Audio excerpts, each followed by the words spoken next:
Touchdown, Kansas. Real deal, Devin Neal with a juke move on the edge and a house call of 36 yards from there. The snap to Ballard, looking right, blitz comes, lob to the end zone, wide open, touchdown Kansas, touchdown Jayhawks. And a it's personal Lawrence foul. Arnold with a personal foul to boot, but Kansas has taken the lead. Here's the quarterback keeper, Howard to the 10, to the 5, pay dirt, touchdown Kansas State. Will Howard from 14 yards away, and the Cats are back in front, 30-27. We await the snap, and there it is, Ballard. He will fire towards the end zone, and it's intercepted in the end zone by the Wildcats. K-State picks it off. It's Marquise Siegel. And the Wildcats will head back to Manhattan. Now 8-3 on the season. Winners in the Dillon Sunflower Showdown for a 15th consecutive year. 4th and 17. Cook takes the snap. Straight drop looking. Steps up, fires over the middle. Caught at the 45-yard line for Missouri. First down to the 39. It's Luther Burden the third. Forward progress to the 40. A pickup of 27 and into field goal range with 30 seconds to play. Cook takes the snap. Steps up, fires on the sideline. Leaping grab out of bounds. Mookie Cooper for a first down at the 13-yard line with 8 seconds to play, a pickup of 16, and on comes Sir Thickness to try to win it. Tigers trying to come back here in football to pick up win number 9. Harrison Mavis from 30 yards. High snap, good place, kick is up, and it is good! With 5 seconds to play, Missouri takes the lead at 33-31. Montrell Johnson offset to the right. Watch for laterals after the catch and everything. Brown takes the snap, looking, hit backside, throws it over the middle, and it's dropped. Ball game. Missouri picks up win number 9. A remarkable comeback by Eli and the boys as the Tigers improve to 9-2 on the season.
Good morning, Kansas City. This is the Border Patrol on Sports Radio 810 WHB. Thank you so much for joining us. Stephen St. John and Nate Ducati with Marco Marquez and Marissa the intern on this Monday, this rainy Monday, November 20th, 2023. Chiefs Monday, Monday Night Football, Chiefs Eagles tonight at Arrowhead.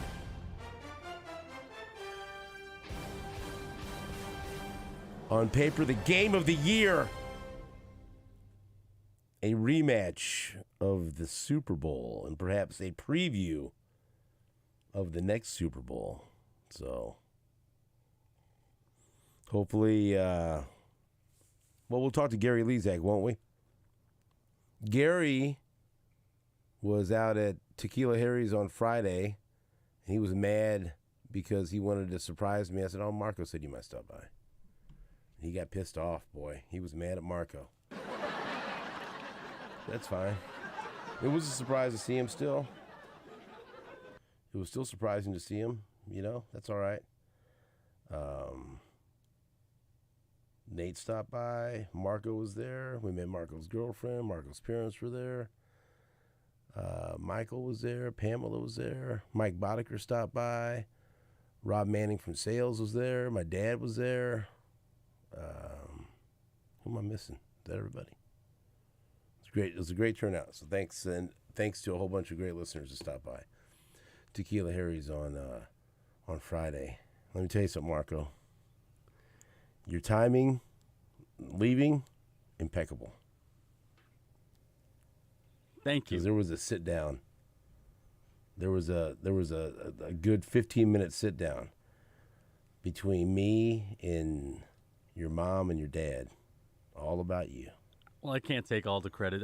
The movie theater. Well, take the credit, because I don't know if you would have. I do not think you would have wanted to be part of the sit down. There was an airing of grievances, so we had it. I had not talked to your parents in a while, so that's all. And she declared me your work dad. You know that, don't you? Did you know there's legal documents? No. I'm your work. I didn't get filled in on this. I didn't even know there was a conversation. And so we just had a long, I will not divulge but we had to compare notes. We had to catch up. I hadn't seen your mom in a long time, and so the last time I saw Danny, we didn't get a chance to talk because I was hosting the podcast. So I was wondering if when you went to the movie, were your ears burning? Were your ears on fire? Because you were being talked about quite a bit. So it was all good. No, it wasn't. But it all ended up good. It all ended up, So we had to sit down and I like to decompress after the remote, And my dad was at another level, so I had to reel him in between him and Boddicker. So, but it was a great remote. So it was good to see your parents. Good to see everybody. Good to meet your girlfriend. Good to hang out with some great listeners at Tequila Harry's. We got a great game tonight. And so for most of the show, we'll preview the Chiefs and the Eagles, talk about Chiefs and Eagles.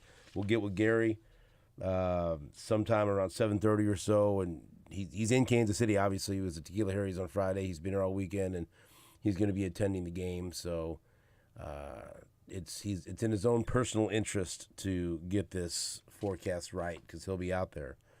Not to say that he'll be in the elements, because I'm sure that he'll be in the seats that it's Gary Lezak. What do you think? He's not going to have bad seats, so I'm sure he'll be able to seek cover from the rain if it happens. But he told me on Friday that it would not rain during the game. He didn't say anything about before the game. As you can see, if you've already looked outside or been outside, it's been raining overnight, and it's been spitting some rain this morning.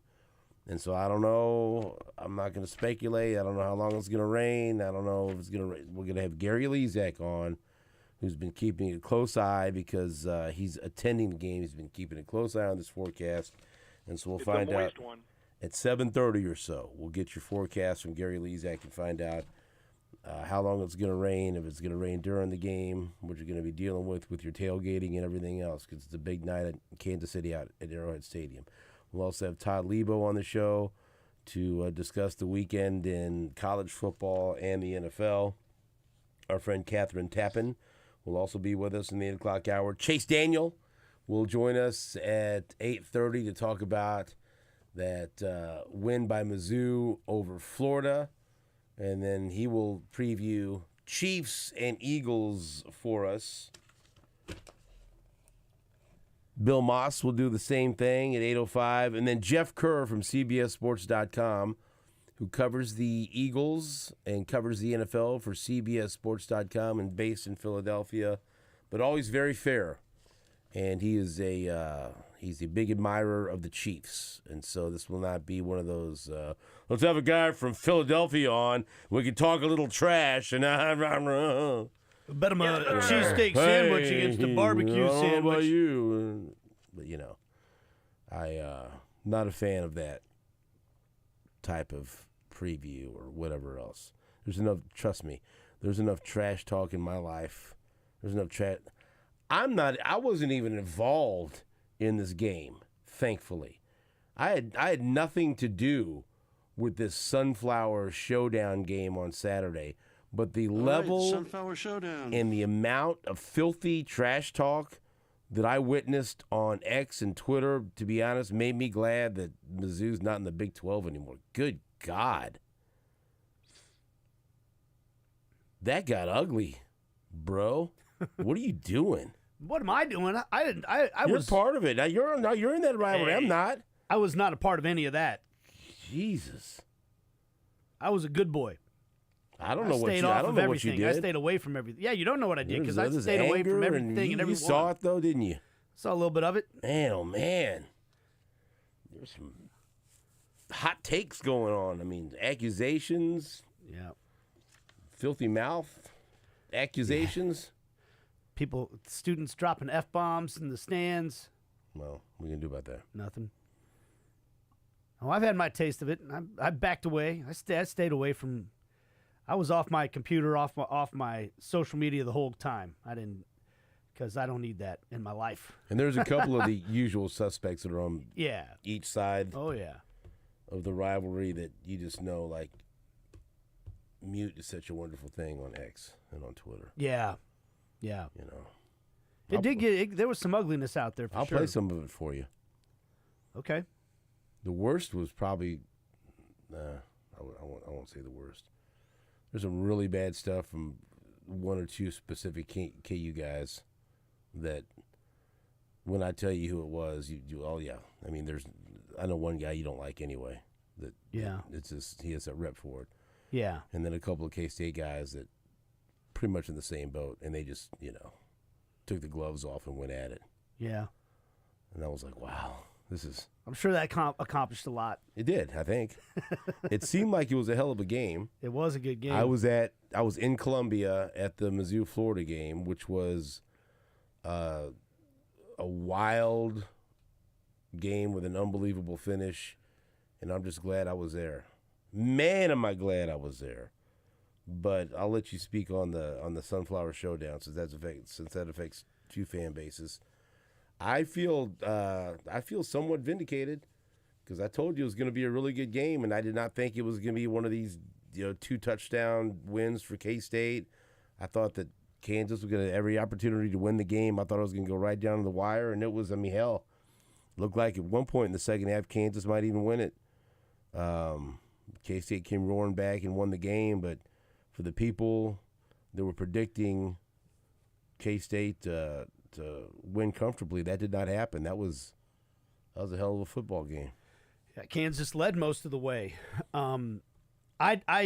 You were right and I was wrong because I thought K-State was going to win by a couple scores, and I didn't know who was going to play quarterback. That was part of it. We heard, I guess there were some KU fans that were cocky going into it. I didn't personally know any KU fans that were cocky. Every KU fan I talked to before the game felt like K-State was going to win, and especially with the question marks at quarterback, But we find out that the freshman Ballard is going to play.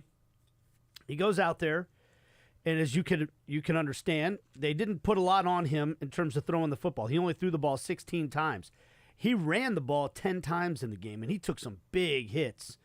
And whatever you want to say about that kid, you cannot question his toughness and his moxie because he was out there willing to put his body on the line. But he also threw a couple big picks. One was on a 4th down.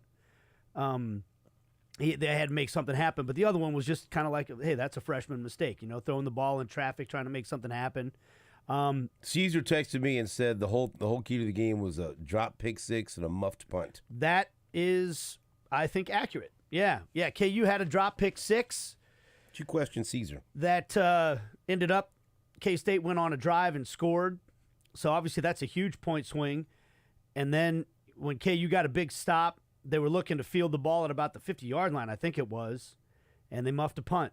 So, when we were talking about it on Friday, I told you that I thought if KU was going to win the game, they were going to need to win the turnover battle. Well, they lost the turnover battle 3-1. That muffed punt was massive. If they get that pick 6, they don't have the muffed punt, then the turnover battle's 2-2, and I think it's pretty easy to make a case that they win the game. They outgained K-State on the day.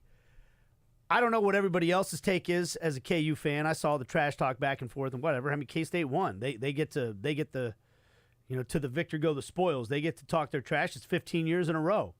But I think if you look at it objectively, I spent last week a lot talking about how I think that Lance Leipold, in my opinion, is still trying to close the gap between K-State and KU, and it's been a big, big gap for a long time.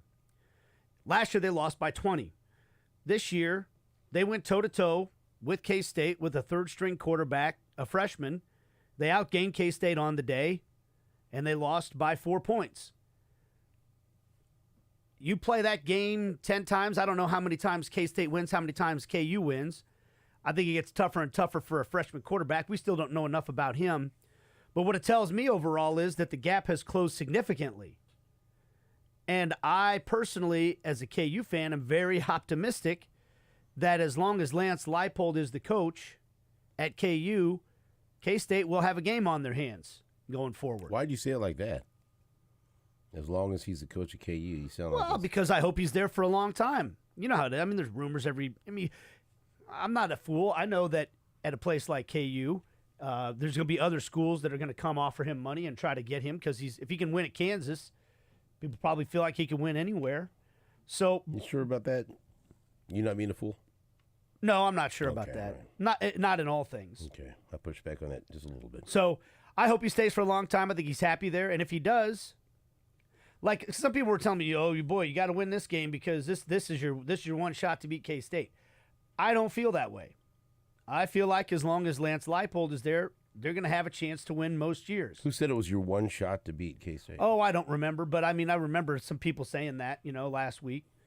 And so I just I said don't ever take anything for granted when it comes, you know. Sometimes conditions aren't always right and things happen. 100%. 100%. But I felt like the conditions were not right, right? Like they were starting a third-string quarterback. That second half, I mean, you had to lead. Those conditions are pretty good. Well, look, it hurts not to win that game, if that's what you're trying to get at. Yeah, I mean, it was yeah. That was a winnable game. K-State did not play great. No. They could have been beaten that night. Yep. If Kansas would have played a clean game. If Kansas had their starting quarterback or their second-string quarterback.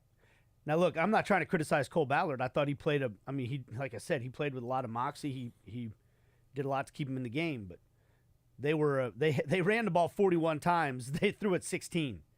I think they probably would have been a little more balanced had they had a more experienced quarterback in there, and then their offense probably doesn't get shut out in the fourth quarter. Ifs and buts.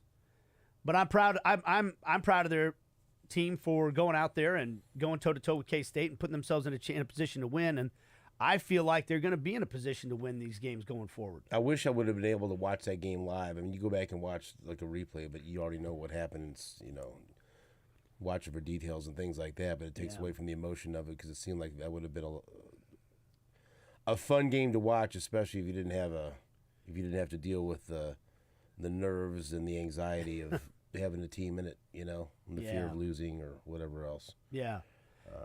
But for K-State, I mean, look, you got to give them their credit. They won the game. They stared down a deficit in the fourth quarter.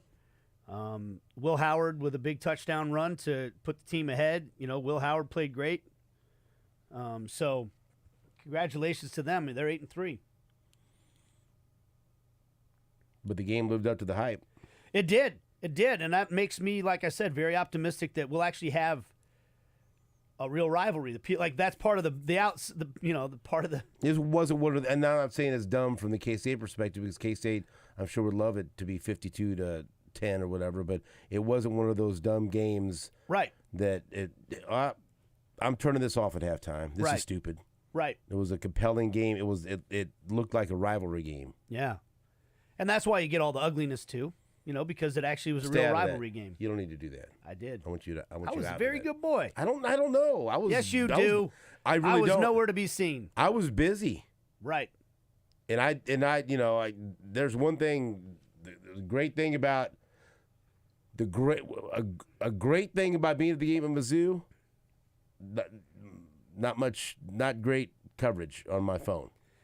Okay. You also know damn well if I had misbehaved that you would have found out about it real fast. But great thing. Well, not really. Great thing about that, but also a bad thing. Like there's no, getting text messages and being able to post things that's not happening during the game. And so I was catching up on stuff at 1:30 in the morning when I got back to Kansas City. Like, okay, now let's see. Like, ooh boy, ooh, there was a lot going on with the Mizzou Florida game as well. We'll take a break.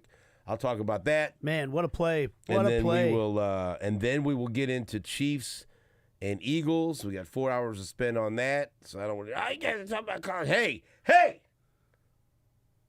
You watch your mouth or I'll turn this show around right now. Uh-oh. Take a break. Back after this on WHB.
Welcome back to the Border Patrol on Sports Radio 810 WHB. Thank you so much for joining us. We appreciate it.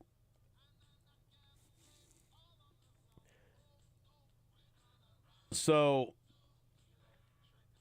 my Saturday, your Saturday night, Nate, was spent watching the Sunflower Showdown. My Saturday featured me and two of my kids, Richie and Selena, driving to Columbia to go to the Mizzou, Florida game. And let me just say honestly, this is, and I know a lot of it has to do with the fact that it was senior night and it's sold out, their fifth straight sellout, and made a lot of upgrades to the stadium, and there's more to come. But what a fabulous game day, game night atmosphere. It was awesome. It was, and Selena had not been to a game since she was much younger. So it's been several years for her. I mean, she just loved everything about it. And it was cool because, like I said, Richie, we grew up going to Mizzou. He grew up going to Mizzou games. But that atmosphere without an empty seat in the house, sold out, perfect weather for football. We were lucky enough to have beautiful seats on the 50-yard line. And then, so we watched there in the first half, and then we went into the Bunker Club, which was this awesome area that you can get into in the end zone in the second half. So we watched it from a couple different places. Wow! I mean, I've been to dozens of Mizzou games also, but I was really taken aback by how awesome everything looked like. It was like right out of a picture book about college football, what college football should be. You know what I mean? And even, just it's Florida. I know this isn't the best Florida team in the world, but having the opponent be Florida, and then on the way down we tried to fill them in on all the stories about Cody Schrader and Brady Cook and Luther Burden and why this team was special and all the adversity and everything else. It was really, really, I had a wonderful time because, Richie's always busy. He's got gigs. He's always working. But to be able to spend that much time with him and that much time with Sel and have them be actually interested and engaged and paying attention to me while I'm talking, which is unique. And it was just great, right? So we go down, we're watching the game, and you could tell earlier it's just going to be one of those games. Like Mizzou, I thought should have had a bigger lead in the first half, but Florida was playing tough. It was 13-7 at halftime. So I'm thinking, okay, maybe it'll be like the Tennessee game, and then Mizzou will pull away in the second half and take care of business. And that just never happened. And Florida, and Graham Mertz played really well. The local kid, unfortunately, he ended up leaving the game with a fractured collarbone. That sucked. And he was playing really, really well. So it was good to see him play well in an offense that actually utilizes his talents. And so Tim Grant and I were talking a little bit about that earlier in the show on Friday. And so I'll just get to the final point of it. Mizzou with a long touchdown, the 77-yard touchdown in the fourth quarter to Theo Weiss after they had recovered a fumble, because Florida was in field goal territory with a chance to take the lead with a field goal or a touchdown. They fumbled after Mertz had left the game and the backup quarterback came in, and there was a bad exchange for a handoff.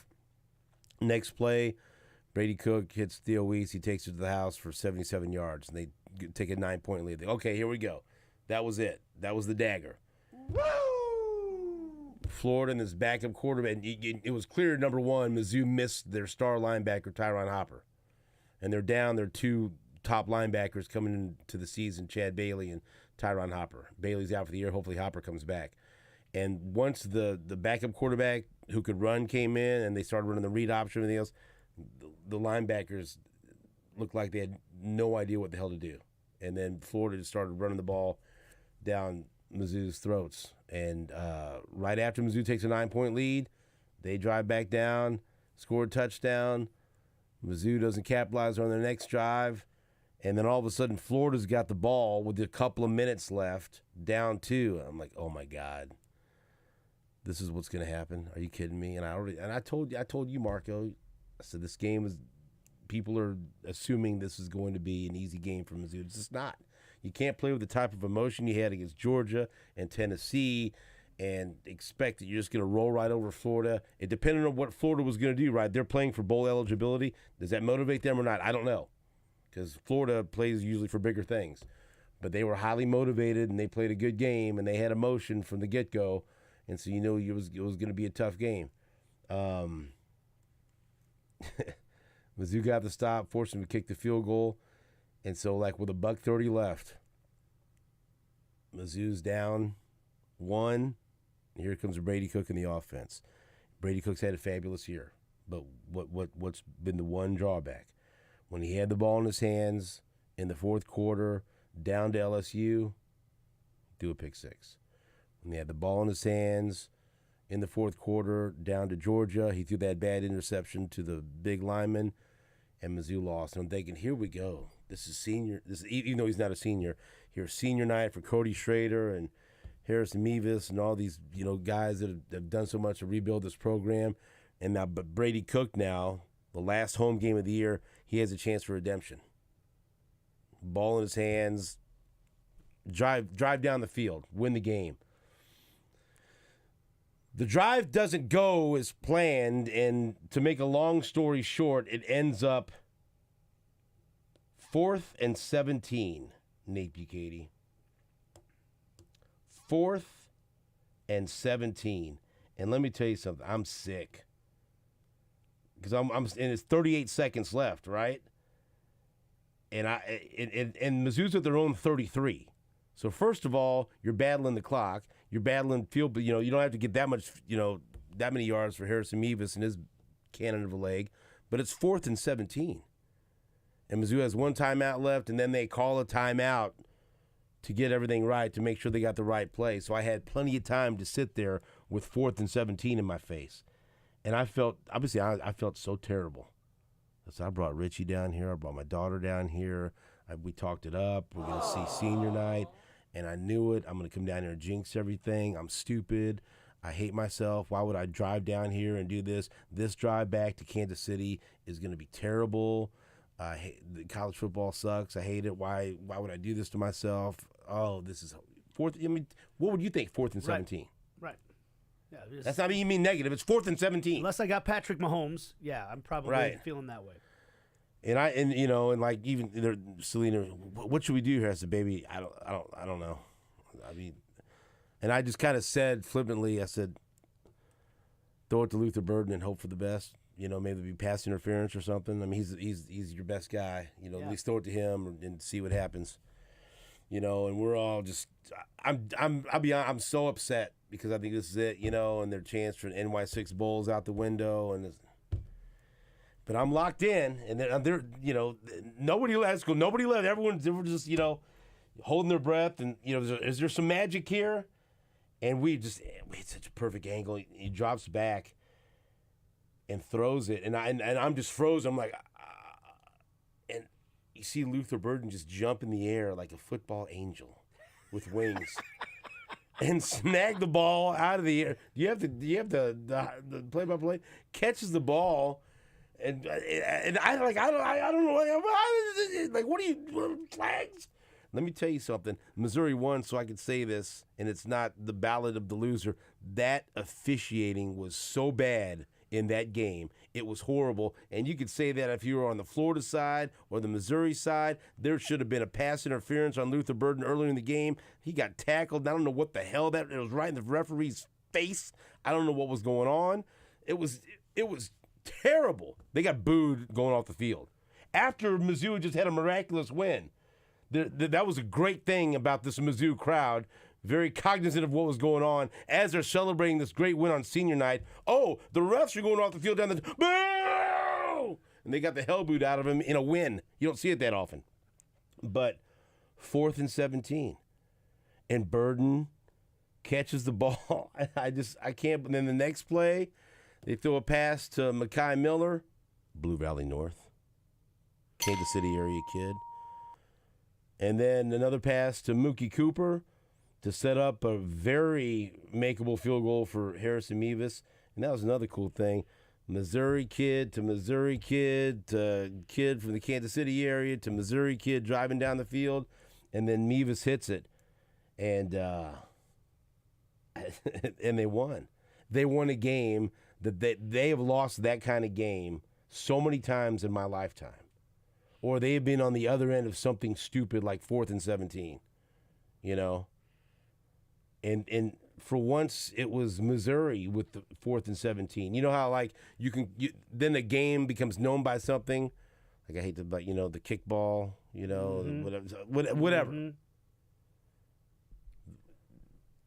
The 5th down game. You just have to say something, and so now, like for the rest of our lives, we were at the 4th and 17 game. And Mizzou fans will just know. Remember, hey, Yes. Remember back 10 years ago against Florida, the 4th and 17. Oh, that's right, the 4th and 17 game. That was awesome. And we were there to see it. And it was just, I went from being so upset, especially for them, because they were like, especially for Selena, because she was so into it. She had her little cheerleading thing going crazy. I had never seen a little girl have so much fun in a football game until the end. And then jumping up and down, and then there was a great drive home. 4th and 17. Cook takes the snap. Straight drop looking. Steps up, fires over the middle. Caught at the 45-yard line for Missouri.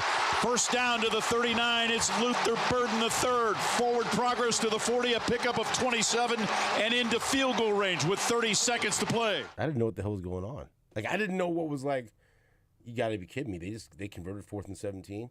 It was like it wasn't registering. Like, no.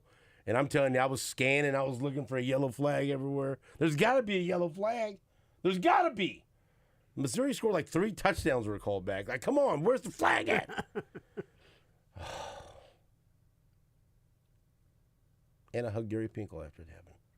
I mean, listen to you in the life you're living right now. That night, I'm not going to hate you. Sometimes that was a wonderful night. It was a picture perfect. Everything was beautiful. Everything.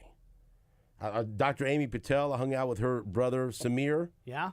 Nice. Great guy. Our man, Samir was good. Will Gregory. Yeah. Spent some time with Coach Pinkel before the game. Saw that picture.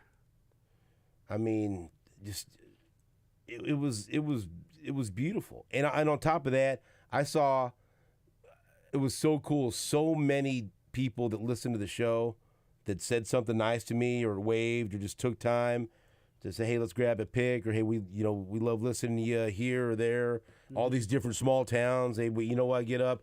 So one guy said, yeah, hey, I live on a farm, it's way east, couple hours east of Kansas City, but I get up and listen to you and Nate. Appreciate what you do. Like, it was so nice. It was the best, one of the best times I think I've ever had at a football game as a fan. Honestly, that's awesome. It was just picture perfect, man. I'm glad one of us had a great Saturday. Well, I mean, I am. I'm genuinely glad one of us had a great time. But there was Saturday. a heavy investment too, like driving down there and everything else. Oh man, college football. That's the great thing about college football game day. Going on campus. It was fantastic. Wonderful atmosphere. I only made it to one KU game this year, and I had a very similar experience when they played BYU, and a lot of people saying nice things, which doesn't always happen in your life, So that was great. I was very appreciative of all the nice people that I met at the game. Yeah. And it was. Hey, where's Nate? Well, you know what? Nice soccer game people, somewhere? No, people said like nice things about you. That's awesome. Yes. Really appreciate listening to you guys. Like I like keep giving Nate a hard time. Oh well, you son of. You better believe I'm Yeah. And my good friend Mark Fenner made it all happen, and was with him, and I'm hugging people and whatever else, and absolutely hurt my back jumping because I don't jump that often. And let me tell you something. Did you jump as high as Luther Burden did on that catch? No, but let me tell you something. I got off the ground. Yeah. Got some elevation. I got off the ground Nice. as much as I have in over a year and a half. And Richie's like, Dad. I go, that was 4th and 17. 4th and 17. And this is a lot of weight to get off the ground. And I exploded into the air. I jumped. Yeah. Now, probably from someone's vantage point, it might not have been that much. But for me, it was a tremendous air, tremendous height. And then I came crashing down, and then, walking to the car, and he's like, Richie, can you carry me? I'm like, no, Dad. But dude, what did you do, Marco? Were you watch? Please tell me you were watching. You didn't fall asleep or turn it off or go see a comic book movie. I watched it. I watched all the way through. Yeah. You were watching on 4th and 17. You didn't see it on social media. Nope. I was watching it with my brother. In fact, before that, when you're talking about that first drive with the backup quarterback, my brother and I were live betting on DraftKings. He's like, Jesus. I might just put it on Florida money line right now because this is because we're Missouri fans. Missouri's defense was confused. They didn't, the game plan for one thing. That's no excuse, but the whole time he was like, this is what happens. Of course, this is what happens to Missouri in these situations. Until it didn't. Yeah, but this year's been different. It hasn't. That's what I mean. K-State could have been the same type of thing. And that's why I kept, and I kept trying to tell you, hey, this is different. This team they find a way to win. Yeah. And they did. But what did you do when they hit that 4th and 17? Took a breath of fresh. Just was like I was just exhausted. I couldn't believe it. I couldn't. I still can't believe it. Even when I say it, 4th and 17. Mm-hmm. I mean, that just I don't know. All I do know before that play, I looked at the ESPN or whatever win percentages. Florida had a 99.9% chance of winning. Well, it seems like they might want to cover the best player on the field. No. He was remarkably open, like it was a good jumping catch. And there was a good throw, but there was like one play that he had a pretty big gain that I think he would have went to the house, but you could tell he's still a little bit hobbled by that sprained ankle when he kind of his gait or whatever. He was toughing it out. I had more respect from the way he played because you could just tell he didn't have that top gear. Yeah. Where he separates and leaves people, right? And then Brady Cook had over 300 yards.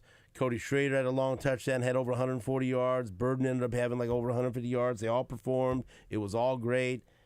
4th and 17, I don't know. So now they got, and hopefully that was a wake-up call that they can't take Arkansas lightly, and it's a rivalry game and everything else. Take care of business on Friday, and then sit back and see what bowl game you're going to go to and finish with 10 wins. That was beautiful. Congratulations to Eli Drinkwitz. Congratulations to Brady Cook, Cody Schrader, Luther Burden III. Congratulations to me. Right. To be honest with you. Your whole family. Absolutely. And I stress eating a double cheeseburger during the fourth quarter and being able to focus as well. I mean, I did it all. It was such, but I cannot tell you. If you're a Mizzou fan and you didn't go to a game this year, make plans to go next year. The game day atmosphere and the experience was just unbelievable. Had a blast. So we'll take a break. Back after this on WHB.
Welcome back to the Border Patrol on Sports Radio 810 WHB. That was a fun game to watch last night between the Broncos and the Vikings.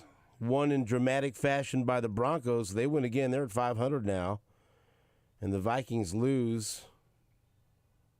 The Vikings gave the game away. But you know what? You can also say the Broncos took it.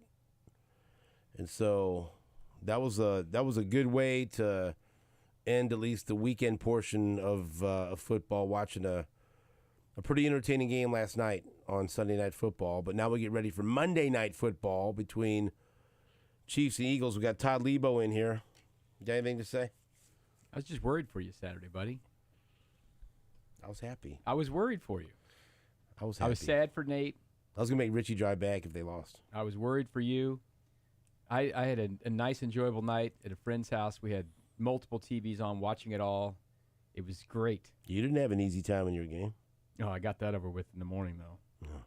That's always fun. Can you believe 10 a.m. starts? They converted? I do believe fourth they and converted. 17. No, you don't believe that. I saw it. Don't minimize that. I saw it. I cannot believe that was. I promise you, I got to go back and rewatch it. I think Florida rushed 3, right? You just sit back there, and there's always someone open. Just disappointing. And I'm sure the Gator fans are just beside themselves that they had a chance to beat a team that's better than them on the road. They needed to get to win 6 for bowl eligibility. Yeah. Now they play Florida State. Well, the Florida State's still very talented, but then they lost their quarterback. That was devastating. Well, so did Florida. They lost Graham Mertz, and that was tough. Well, yes, but Florida State's quarterback is basically a lot of their team, and they're fighting for something bigger than bowl eligibility. They're fighting for the college football playoff. I'll say this. I know we're going to talk a lot about the Chiefs in the next hour. The Kansas Jayhawks fought their butts off in that game, and they've probably won. They've had 3 games where they had defensive scores, and maybe they would have won one of them, but I don't think they would have won all 3 without them. And had they made the pick 6, they were going to be up 34-17 in the second half of the game. At least 33. Right. To 16, Or it could have been 33 to 19 because you get an extra point blocked because that also happened in the Texas game. They did it too. We were watching these games like, well, you never see this. It happened 2 times. But when Kansas dropped, that was as easy a defensive touchdown as you could have this year. Yep.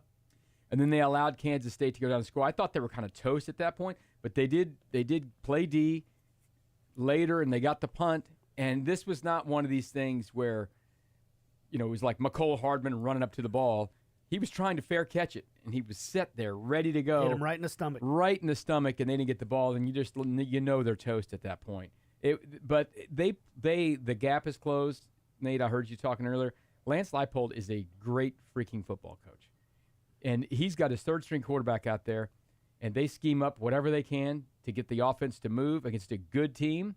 So the future is bright for them. Jalen Daniels last week said he's coming back. So that's important for them next year to have him back. Now, he's got to stay healthy and all that stuff, blah, blah, blah.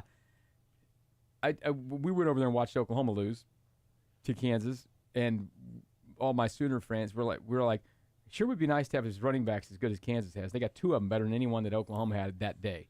You know what else? And Devin Neal is a freaking stud. You know what else is really interesting, too? 4th and 17. 4th and 17 was awesome. I do. You haven't said enough about that. Were you not worried? Quit kissing his ass now. Listen, were you not worried when they put a second back on the clock, had to stop the interviews? No, they were too far away. You were 4th and 17 healed you? I was, yeah. You weren't worried about? Yeah. No, there was going to be no bands on the field. I was healed. I couldn't believe they put a second back on the clock. They're in the middle of interviewing Eli on TV, and they go, 1 second, everybody get off the field. 4th and 17. You're healed. Salvation. I went to the 4th and 17 game. You went to the 4th and 17. You have seen Luther Burden. Luther Burden's a stud. The angel, football angel. Oh, listen, he elevated. I'll tell you right now. What? They're going to beat Arkansas so bad you can't. Don't say that. See, I'm not going to go through this. I told you a month ago they're going to 10-2, and now maybe he's learned. You don't take none of this for granted. No, I missed because I had Missouri, and they didn't cover. I don't care. They won, and they converted 4th and 17. Back after this, Chiefs and Eagles tonight. Let's go on Sports Radio 810 WHB.